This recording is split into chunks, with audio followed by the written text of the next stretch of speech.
Bismillahirrahmanirrahim. Thawabu man taraka al-mira'a wal jidala fil ilmi wa ghairihi. Pahalanya orang yang meninggalkan al-mira', berdebat, wal jidala dan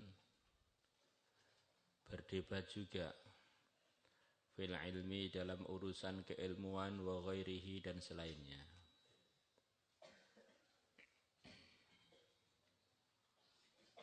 Jadi dalam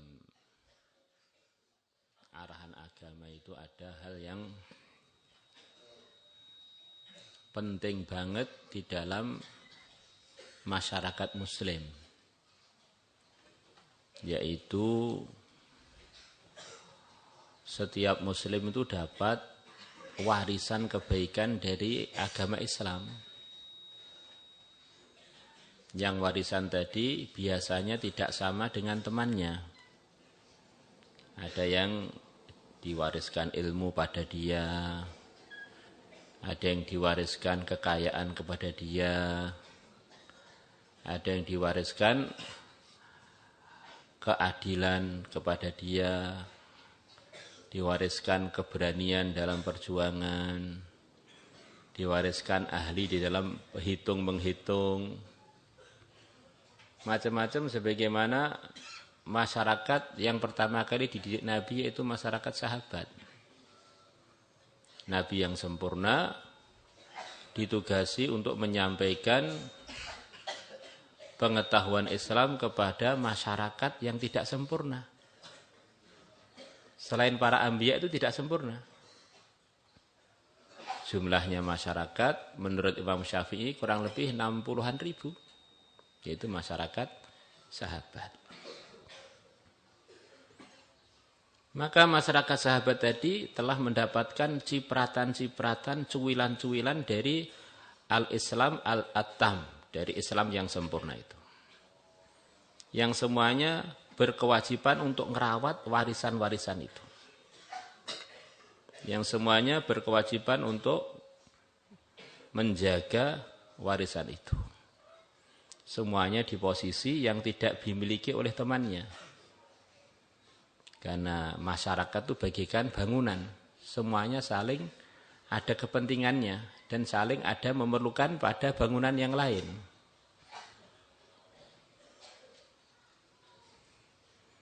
Maka sebelum Nabi wafat, di antara perintah Allah kepada beliau adalah mengajari para sahabat supaya mengkoordinasikan warisan-warisan Nabi tadi. Mewujudkan kerjasama supaya warisan Nabi yang telah tersebar kepada masyarakat sahabat semuanya terawat. Maka Nabi mengajarkan kepada mereka kepentingan bermusyawarah. Kita ini jangan sampai merasa diri saya ini enggak perlu pada tetangga saya, pada teman saya, kepada masyarakat. Jangan sampai. Karena setiap orang Islam itu punya kelebihan yang tidak dipunyai oleh kita. Maka gambarannya replika, gambaran kecil masyarakat yang berkoordinasi dengan baik, di antaranya adalah umpamanya musyawarah di kamar kita di pondok. Satunya kelas tahasus, satunya kelas persiapan, satunya kelas 6, satunya di kelas berapa. Karena ada majelis koordinasi, majelis musyawarah tadi, semuanya enggak ada yang enggak tergunakan. Ini bagian masak, ini bagian bersih-bersih, bagian menyiapkan alat, bagian perduitan, bagian belanja. Akhirnya jadilah kendurian bareng. Akhirnya jadilah taklim bareng. Akhirnya jadilah program yang direncanakan bareng-bareng. Maka di antara yang merusak sistem itu adalah bertengkar. Maka orang-orang Islam kok sudah berdebat, ini bahaya. Kalau dia sampai berdebat bisa menyebabkan satu permasalahan besar. Perintah Allah wa ta'awanu 'alal birri wat taqwa, masyarakat wa amruhum syura bainahum ini bisa jadi terkendala. Ya seperti di kamar kita kalau ketua kamar dengan makmurnya tengkar, program kamar berantakan. Maka dalam agama itu ada satu arahan khusus, ninggalkan berdebat. Walaupun kita benar. Bahkan walaupun kita salah pun, kalau ninggalkan berdebat masih ada pahalanya. Saking bahayanya berdebat itu. Lah itu ceritanya Imam Syafi'i berdebat dengan ini, imam ini berdebat dengan itu gimana Pak? Itu para ulama membedakan. Munadharah dengan jidal itu beda. Munadharah itu kalau dibahasakan bahasa kita, itu kurang lebihnya artinya diskusi. Artinya tukar pikiran. Munadharah, tukar nazar, tukar pemikiran saya begini, pemikiran kamu begini, munadharah. Dan munadharah pun di dalam kitab-kitab Islam, dalam kitab-kitab adab ada adabnya. Adabnya dari pertama memang ini bukan mengarah jidal. Arahnya kebenaran di siapapun kita akan terima dengan legowo, dengan longgarnya hati. Jadi kalau jidal itu mengarahnya pokoknya ngengkel. Jadi kurang lebih begitu itu. Sangat beda antara munadharah dengan jidal. Munadharah dengan miraq. Walaupun diceritakan kata Imam Syafi'i, saya telah munadharah dengan sekian banyak ilmuwan, semuanya ketika munadharah dengan saya mukanya merah padam karena nahan emosi. Kecuali Muhammad bin Hasan. Saya lihat beliau itu dalam diskusi tawenang, mukanya itu enggak berubah sama sekali. Di munadharah yang diskusi itu pun kadang-kadang bahtul masail atau apa antar pondok itu kan ada semacam seperti jidal, tapi itu kan untuk merumuskan satu hukum. Maka itu keluar dari jidal dan miraq ini. Maka biasanya ada tim perumus atau tim pengendali moderator. Supaya tidak terjadi jidal yang akhirnya merusak kesatuan. Jadi maka kalau pengen diskusi pun ada sistemnya yang diskusi itu tidak menyebabkan saling merendahkan, tidak menyebabkan melecehkan teman diskusinya. Maka ada debat wali kota, debat gubernur, debat presiden. Itu kan umpama mau panas sudah ada yang jadi wasitnya itu di jurinya. Jadi kalau miraq jidal mengarahnya pertengkaran, perdebatan yang tidak untuk mencari kebaikan, ringkasnya begitu itu. Ini bahaya. Itu bisa kita rasakan di kampung kita, di masjid kita, kalau terjadi jidal, berapa banyak maldorot terjadi pada persatuan umat dan kerjasama daerah tersebut. Begitu itu. Itu nyata itu. An Abi Umamah radhiyallahu anhu qala Rasulullah sallallahu alaihi wasallam, man tarakal mira'a, barang siapa meninggalkan berdebat, wahwa sedangkan dia mubtilun, orang yang salah. Ini salah, ada satu kondisi, mungkin dia diolok-olok atau bagaimana, dia meninggalkan berdebat, tidak membela diri dalam urusan itu, demi untuk menjauhi tensi yang lebih tinggi. Bunya lahu baitun fi rabadil jannah, maka akan dibangunkan untuknya rumah. Jadi kata sebagian ulama, kalau surga itu kalau dikatakan rumah itu maksudnya istana. Biar tidak dibayangkan seperti rumah di dunia, seindah-indahnya pun tetap aja belum layak untuk jadi rumah di surga. Maka baitun kalau diartikan istana juga malah mendekati yang terbenar. Baitun istana fi rabadil jannah, di sekitar surga. Wa man tarakal mira', dan barang siapa meninggalkan bertengkar, berdebat, wahwa sedangkan dia muhiqqun, orang yang benar, bunyalahu, dibangunkan untuknya baitun istana fi wasatiha, di tengah surga. Wa man hasuna khuluquhu, dan barang siapa bagus budi pekertinya, bunyalahu baitun fi a'laha, akan dibangunkan untuknya rumah di paling atasnya surga. Kata sebagian ulama, akhlak yang ada nilainya itu akhlak yang bagaimana, sopan santun yang bagaimana, perilaku mulia yang bagaimana, yang sebab dorongan iman. Kalau enggak sebab dorongan iman, belum ada nilainya. Mungkin ada satu daerah yang begitu santun, mungkin daerah Jepang, ketemu dengan orang nunduk, mau mobil mau lewat, mobilnya dihormati, nah. Tapi bukan dorongan iman, ini belum ada nilainya di sisi Allah. Karena Jepang ini semuanya serba tertib, termasuk enggak imannya juga serentak gitu ya. Termasuk di Jepang ada waktu untuk orang dewasa 18 tahun ke atas, jam sekian malam sampai jam sekian adalah waktu untuk mabuk seluruh negeri. Waktu diizinkan untuk mabuk itu tertib, termasuk sak mabuknya itu tertib. Kalau mabuk di selain jam itu melanggar jam kemabukan. Maka ini belum dianggap sebagai bernilai di pandangan agama. Kenapa orang itu bisa berakhlak baik? Yang diantara ungkapan akhlak, memosisikan diri kita ini sesuai. Gimana posisi dengan orang tua, dengan sepantaran, dengan saudara, dengan yang lebih muda, dengan kenalan, dengan yang bermusuhan.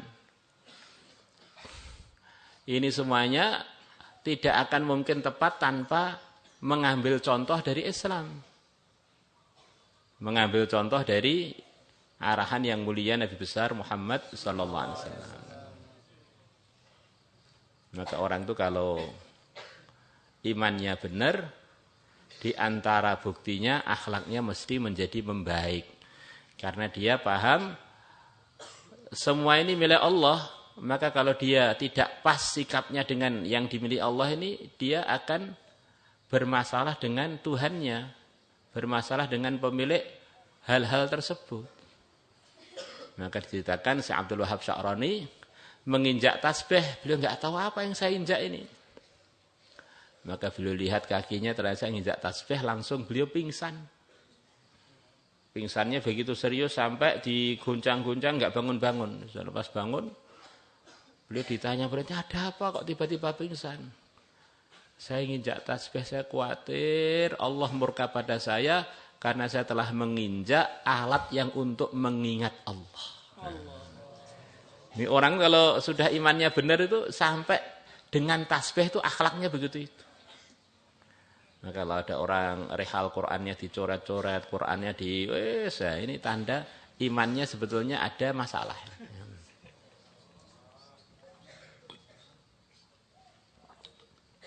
Dengan benda mati aja beradab, apalagi dengan makhluk hidup, apalagi dengan orang beriman.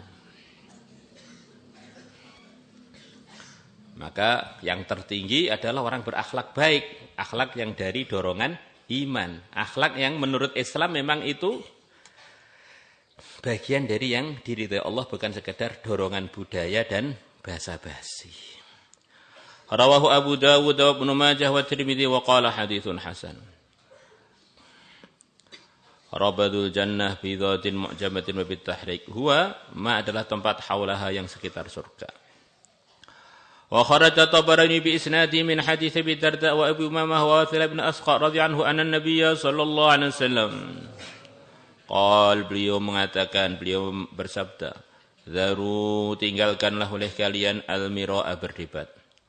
Fa ana, maka aku za'imun, bertanggung jawab, bi thalathi abyadin, dengan 3 istana fil jannati, di surga, fi ribadhiha, di sekitaran surga, wa wasatiha, dan di tengah surga, wa a'laha, dan di paling atasnya surga. Liman tarakal mira'a, bagi orang yang meninggalkan berdebat, wa huwa shadiqun, sedangkan dia adalah orang yang benar. Dzarul mira', maksudnya liman tarakal mira'a wa shadiqun itu adalah termasuk yang dapat yang tertinggi. Kurang lebih begitu itu. Idzaru tinggalkan oleh kalian al-mira'a berdebat. Fa inna awwala ma nahani an rabbi. Sesungguhnya pertama kali larangan yang Tuhanku melarang aku dari mengerjakannya. Ba'da ibadatil awsani, selepas menyembah berhala-berhala. Al-mira'u adalah bertengkar, berdebat. Masya Allah.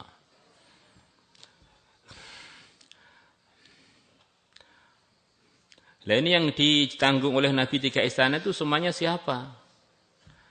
Akhirnya semuanya untuk orang yang meninggalkan berdebat.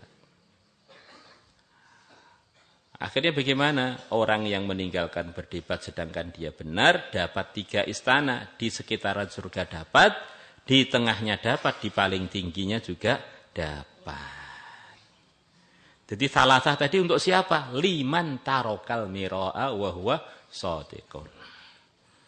Kalau yang di atas ada perincian, kalau yang di bawah 3-tiganya diberikan kepada orang yang meninggalkan berdebat sedangkan dalam posisi benar dianya itu. Az-za'imu artinya az-za'im. Ad-dhaminu adalah yang menanggung, yang menjamin, wal kafilu dan yang menanggung. Allahu Akbar.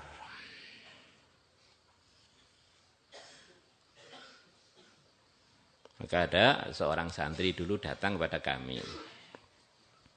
Cerita bahwa telah terjadi kisruh warisan di pembagian keluarganya. Hak dia diambil oleh sebagian kerabatnya. Dan santri yang laporan itu juga keluarganya pas-pasan juga. Akhirnya dia minta masukan teman-teman dia, kenalan dia bilang bawa aja ke pengadilan. Maka saya bilang ini saya ngomong arahnya bukan masalah nuntut hak, arahnya biar dapat pahala. Antum kalau pergi ke pengadilan perlu biaya dan belum tentu menang. Akhirnya sudah enggak dapat jatahnya, ngeluarkan duit. Yang kedua, kehilangan persaudaraan dengan sekian banyak kerabatnya. Dan uang itu kalau diuangkan berapa itu umpama kamu dapat. Maka enggak banyak, kalau enggak salah waktu itu enggak sampai 40 juta. 40 jutanya belum tentu kamu dapat, tapi harus berpisah ukhuwah dengan saudara kamu, sekaligus duit kamu harus keluar untuk ngajukan ke pengadilan. Dan mungkin aja di pengadilan harga ngurus itu lebih mahal dari harga tanah kamu. Maka jadilah orang pintar, sudah nggak usah diurus. Wiritan aja, minta kepada Allah diganti yang lebih baik. Jadi kadang-kadang orang itu kalau yang dipikir itu nunaikan hak, minta hak itu jadi langkahnya banyak keliru. Jadi kalau yang dipikirkan itu bagaimana kebijaksanaannya, bagaimana pahalanya, dan bagaimana bahayanya kalau saya menuntut hak dalam urusan ini. Belum tentu di dunia mujur, di akhirat jelas pahala banyak berkurang karena kita tidak mendapatkan sekian banyak kesempatan pahala yang di depan kita. Gimana? Setuju nggak? Harus setuju loh. Kalau enggak nanti duit keluar. Itu katanya kalau orang itu kehilangan sepeda motor dilaporkan ke pengadilan, nanti biayanya cukup untuk membeli mobil. Begitu itu ujiannya grup manusia di seluruh dunia, bukan di Indonesia saja. Ngurus tanah untuk diambil haknya, ternyata sampai untuk biaya pengurusan rumahnya kejual. Masya Allah. Gitu. Maka orang itu harus pintar untuk menentukan sikap. Tidak boleh sikap itu didorong oleh emosi. Emosi itu sering menjerumuskan kita pada hal-hal yang enggak bermutu. Salatullah